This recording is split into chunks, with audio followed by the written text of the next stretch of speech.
So welcome back. We're into the final online session, prototype, test and learn. So why do we prototype? So there's a great quote here from one of the co-founders of IDEO, David Kelly. He talks about thinking with your hands, build something or try something, and then talk about it, not the reverse. So in the business world, we often try and think through to the solution. We solve by thinking, whereas designers solve by doing. So that's really what we're getting into in prototype. Solve by doing, then talk about it and think about it some more. So prototyping is about bringing ideas to life, really. So you can then quickly, cheaply go and test them and find out whether they're desirable, whether the customers want them. So when does failure hurt most? Failure doesn't actually matter until launch. Yet in the business world, in the academic world, we often worry about failing anywhere along the journey. But actually, if we think about it as learning rather than failing, we can learn more by prototyping and testing and experimenting along that journey and not worrying about failure until launch. What are some other reasons for prototyping? So we prototype to explore, so brainstorming with our hands. We prototype so we can go and test and get feedback on our ideas. We also prototype and test so we can get more empathy from our customers. So when you're testing your prototypes, not only are you testing them, you're getting new learnings from them. And also we can use our prototypes to inspire others. So if a picture's worth 1,000 words, a prototype's worth how many? So what is a prototype? So in design thinking at this stage, a prototype is about bringing an idea to life to make them testable. And the quickest, cheapest, and most low fidelity way required to go out and test them. So basically, what's the minimum you need to build to go and test it? So a great example, there are some young guys working in corporate careers in London and the UK. And it was a few years ago, back then they noticed people were really struggling to get their 5 a day of fruit and veg. So like, what if we bottled 100% pure fruit and veg in some bottles as smoothies, and people could quickly, easily, cheaply get their 5 a day. So rather than just give up their high-paying corporate jobs, they went to the next music festival, made up some of their smoothies, set up a stand, and sold these smoothies and sampled them, and they had 2 trash cans, which said yes and no on them, with a question, should we give up our day jobs and launch a smoothie company? At the end of the day, the yes trash can was far fuller than the no can. The rest is history. When we're prototyping for desirability, it's not about can we make it. We're not in feasibility yet. It's about, let's assume it works. Will it matter? Will people actually want it? So what are some examples of low fidelity prototypes? So you can build concept boards, you can build storyboards, you can do role plays, and you can create a physical object. So I'll talk you through each of those. So concept board, really great for testing what the opportunity is, so that need and insight, what your proposition is, and your reason to believe. A storyboard is great for visualizing how the customer interacts with the process, service, or experience. A role play is fantastic for actually getting the customer to interact with the prototype. Yeah? So getting them to interact with what you think the new experience, process or service will be. And a physical object is a great way of seeing if your idea is as good in real life as it is on paper. And once again, it's a really good way of getting a customer to interact with something. So how do we prototype? The first step really is to identify the variable. What's your riskiest assumption that you want to test first? So earlier Rob talked about with the on-demand ride, they wanted to test the assumption of whether people would want to get rides with strangers or whether people would want to drive random people around their cars. So that's what they needed to prototype first. So what we're saying here is you don't try and prototype the whole service or experience or product, just the part that you're not sure about yet. So for example, in this picture, you can see this young guy doing some jumps or tricks on the trampoline with his bike. So go, what's the variable he's testing here? What's the riskiest assumption? So let's look at, well, what's he not testing? So he's taken the wheels off. So he's obviously not testing riding it, and he's not testing landing it. So it's the bits in between. He's testing the tricks and the stunts in a safe environment. So you also need to make it quick and cheap. So I mentioned before, what's the minimum you need to build? All we want to do is put our prototype in front of some customers and find out whether it's desirable. You'll be surprised at how little you need to build to get great reactions back from customers. And it also saves you a whole lot more time than waiting until you've finessed this perfect prototype. So it gets you to market faster. Create experiences. So it's really good where you can, where it's possible, to actually create an experience the customer can interact with. So as good as concept boards are and storyboards are, you can't beat a real experience, even if it's made up with foam board, cardboard boxes, etc. However, whatever you do, don't do this. Don't build a model. Yeah? It might be a great tool for architects, but it's not for prototyping the design thinking stage. You know, there's a couple of problems there. One, it's too finished. So you're not going to get that good of feedback from people. They'll just go, oh, it's the wrong color, or you need to move the church to here. The other thing is, how do they interact with it? If I interact with that and walk down that street, I'm going to stomp on it and smash that model. So don't build a model. So just a recap of how to prototype. So identify the variable you want to test. Prototype like a designer. Prototype by doing, not too much planning and thinking. Prototype in a minimal way. What's the least you need to build to make it testable? Don't let yourself get too emotionally attached. It's only natural, but we do. We get too emotionally attached to our prototypes, and we create something beautiful. Move on to the next iteration or prototyping some of your other ideas. Where possible, create experiences. And then just remember, when you're prototyping, have the attitude you're prototyping like you're right. Yeah? Don't have doubts. Then when we get onto testing, we then listen like we're wrong. So that's how to prototype. And we'll take you through a bit more of that in the virtual workshops. But before then, I want to talk to you about test and learn. So the next step and final step in the design thinking process. So why do we test and learn? Well, it's time to find out whether our ideas are desirable. Yeah, it's time for the rubber to hit the road. We've been in these workshops, you've been in the incubator, you've been in your working space at home, coming up with all these ideas, which is really quite an abstract world. Now we need to get back to the real concrete world and put them back in front of our customers and find out whether they're as excited about our ideas as we are.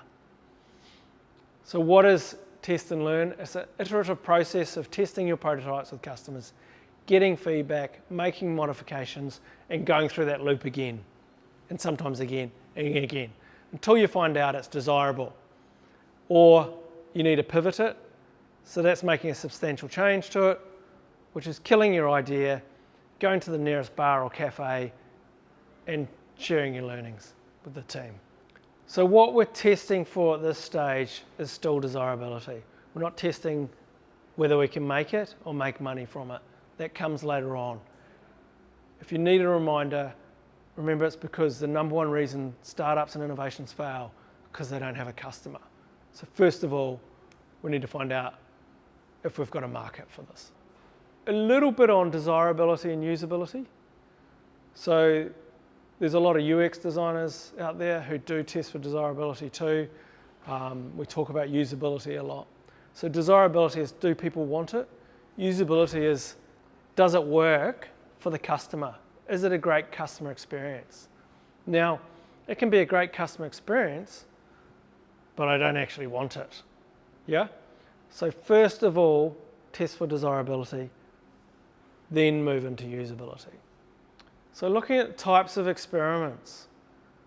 Now, what type of experiment you run, so what sort of testing you run, really depends on what you want to learn. Yeah?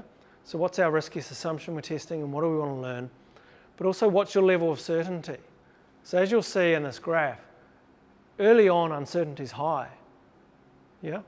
We haven't run many experiments yet. So therefore, you don't want to be spending too much on your prototype and test because it's more likely to fail. As you progress along your innovation journey though, and uncertainty decreases, you can start investing more because they're safer bets.